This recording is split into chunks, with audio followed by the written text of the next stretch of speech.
Alright folks, welcome back to the channel. You found us here, KGB Customs LLC.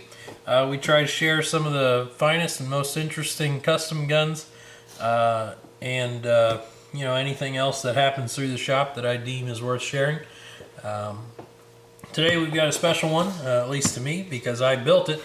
This gun was built 2 or 3 years ago for a good client who had several guns by me, and he is getting to an age where he's starting to sell some of his collection, and this gun found a new home.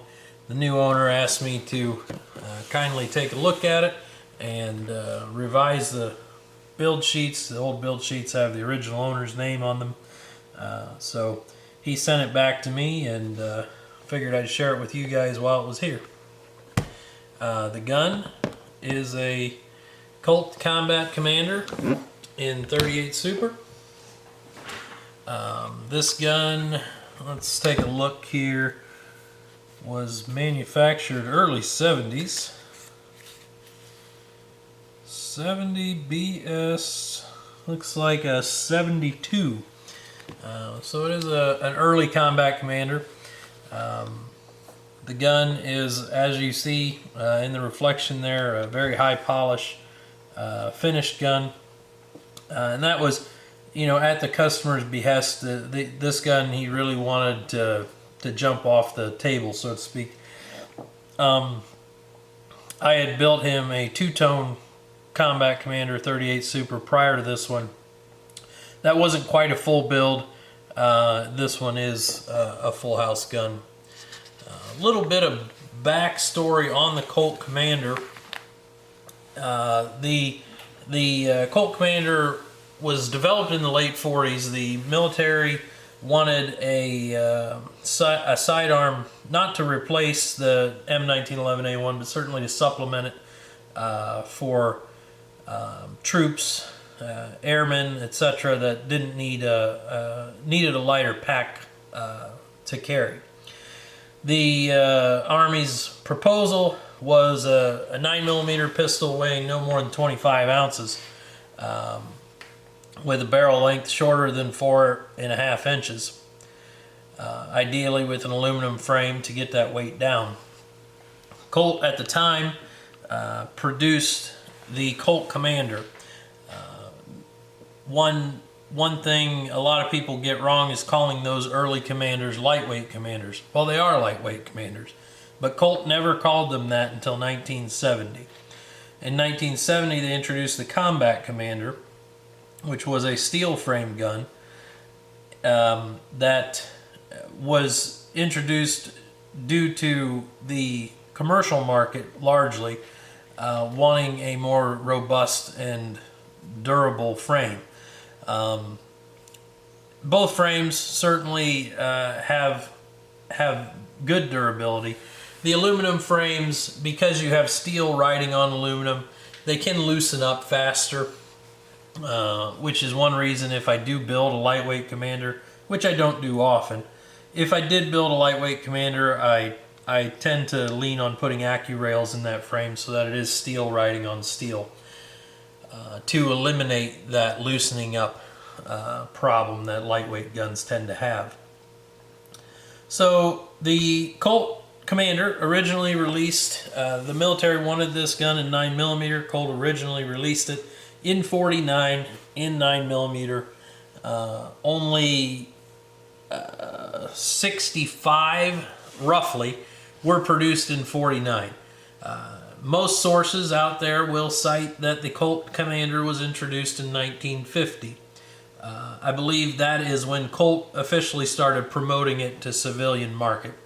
The military didn't really buy any of them and largely abandoned the lightweight sidearm project at that time. So Colt was left with all this R&D they had done to develop this you know, sub 25 ounce gun. And so they started selling it to the civilian market as a carry gun. They didn't quite hit that 25 ounce mark. The original model in 1950 tipped the scale at 26.5 ounces. To compare that to a government model steel frame at 39 ounces. So we were almost a pound lighter with the original Commander than a government model. Compare that to this. This gun is a mere quarter of a pound lighter than a steel frame government model.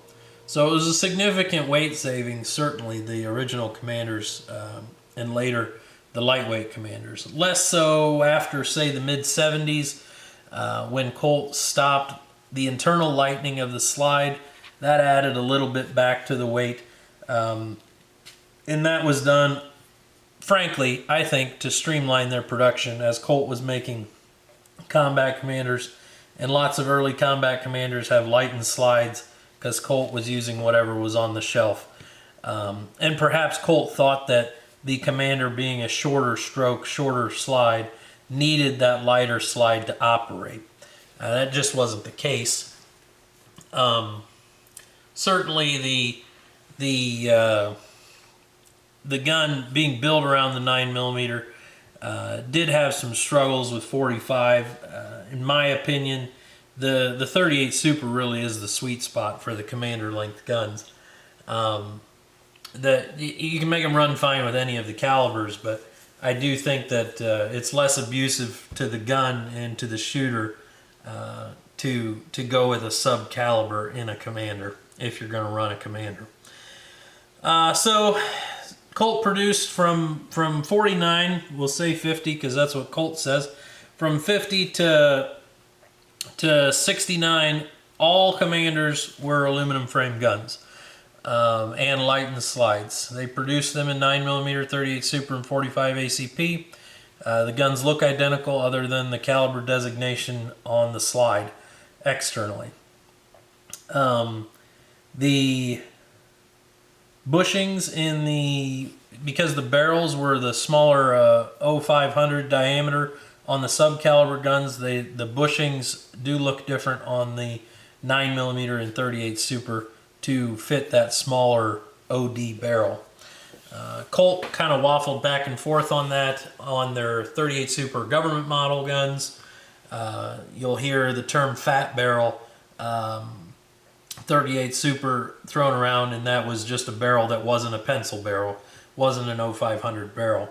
And Colt had walked back and forth between doing the smaller diameter barrels, perhaps to save weight. It couldn't have really been to save steel because the barrel billet forging would have been the same size regardless, because the back end of the barrel, the hood and chamber area, had to be that larger diameter. So to my head, it almost seems like that's probably more machine work to get down to that smaller diameter. In 70 series guns, we see the nose section, the front inch of barrel on the sub-caliber guns is the full diameter, standard diameter, and that was to utilize the same collet bushing that they used in the 45s. And then the back portion from there to the radial lugs was turned down. Again, not really sure why Colt felt the need to do that, but they did it nonetheless. Back to Commanders.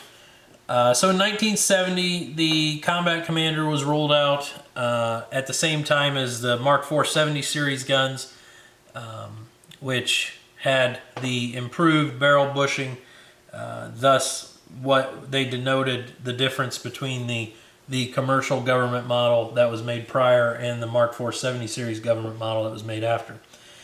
Interesting fact about the Commanders, Colt never made a 70 series Commander. Now that's not to say they didn't make Commanders with 70 series internals. They did. They all were up until 1983.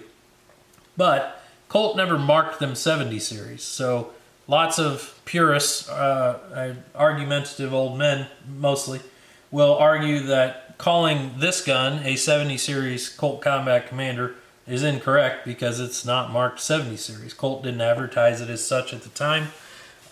It was just, that's how the action worked at the time. So that's just a nice trivia bit there on the actual names of these guns. Colt did not call the original Commander a lightweight Commander until 1970 when the Combat Commander was introduced, so that they could differentiate between the Combat Commander, all steel, and the lightweight Commander with an aluminum frame. From there, this gun lived a pretty easy life. I don't recall this being a particularly hard used base gun when I worked on it. Certainly you wouldn't want to go this high a polish on a gun that had a hard life and pitting and whatnot to deal with. This gun has some interesting features outside of just the high polish. The gun, of course, has a thin flange bushing. This is something I do with all the thick flange bushings unless the build really deserves a thick flange bushing, and that's not to say a thick flange bushing is any better. I don't think it is, otherwise I'd use them on everything. But I trim them down to right about Colt spec thickness of that flange. I think it looks a little classier, less chunky hanging out the end of the slide. This gun, of course, has the KGB Customs modified Heine rear sight, where I do a fairly heavy D-horn on them, remove the rear leg, and I think that just yields a cleaner look. That's not something I cooked up. Ted Yost's been doing it for decades. Jason Burton's been doing it. Other guys have done it through the years. The gun is flat-topped and serrated, has a Cart National Match ramped barrel in it. The front sight is an interesting piece, one of a kind, if you will. The customer was fairly close with Ted Yost, as was I, and we wanted to do something different on the front sight of this pistol. The gold line front sight made by Ted.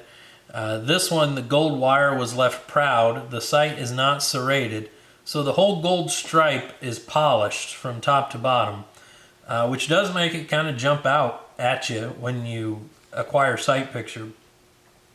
More so than the serrated, which gives you a little more muted yellow stripe on the front sight. That was something the customer was really pushing for on this gun, and I'm glad we were able to do it because it is an interesting feature. Not one readily duplicated at this time, but certainly one I was glad to be a part of. This gun is, of course, welded up and refit. The frame has been checkered 25 lines an inch. This gun differs from a lot of my Colts in that it has an extended mag well. This is a Stan Chen unit. I have mirror polished the horns here on the sides, and that was something this customer had seen me do on another build on one of my frames, and wanted to see that on this gun to go with the high polish theme. The Harrison design controls are also high polished. The flats of this gun are all hand polished. The only machine polished parts are the controls and the pin sets, the screws, etc. So those flats were all polished by hand, blocked by hand up to, I believe, 2500 grit, which yields you a pretty close to a full mirror polish. This gun has, of course, my gently flared ejection port, and the mag wells fully blended all the way around. And as far as a one-piece extended mag well, it's really hard to beat the Chen SI for fitment and the way it looks, in my opinion. This gun does have an EGW beaver tail grip safety. Of course, I polished that small flat all the way around the back, and I even polished these flats that expose when the grip safety is relaxed. Again, we were just going on with a full polish theme on this gun, and that was just a little chef's kiss there at the end. Another thing I did on this gun that I frankly hate doing it, but it just seems like the right answer. When fitting these one-piece mag wells, they come down to a right angle here at the heel of the gun. Now the heel of a Colt frame never comes down to a sharp point there. It's always got a little bit of a rounding on it, because you wouldn't want a sharp heel there if you didn't have a mag well on it. And Colt didn't put one on there. So those corners were welded up and dressed down to fill in that angle on the back of the gun. Huge pain in the butt, but it's just, you know, one of those things, trying to make it as perfect as you can. The grips were made by me from a block of really nice black walnut, and they of course fit the mag well without any. The metal's not shy of the wood's not shy of the metal. What else? Of course, we got the KGB Harrison hammer here. I polished the flats to high polish on this as well, and of course the big eye modifications I do to them. That recess is blued and also mirror polished. Just a really pretty gun. I know the new owner's very excited to get it back, so I better get it packed up and heading back to him. I appreciate you guys all tuning in. I hope you have a happy and blessed Easter holiday this weekend. And feel free to click any of these links or boxes here at the end screen for more of our videos and to subscribe to the channel. The link in the description will take you to all of our links to sign you up for our email list, where you'll get early access to all of our inventory as it comes in. We appreciate you guys tuning in, and thanks.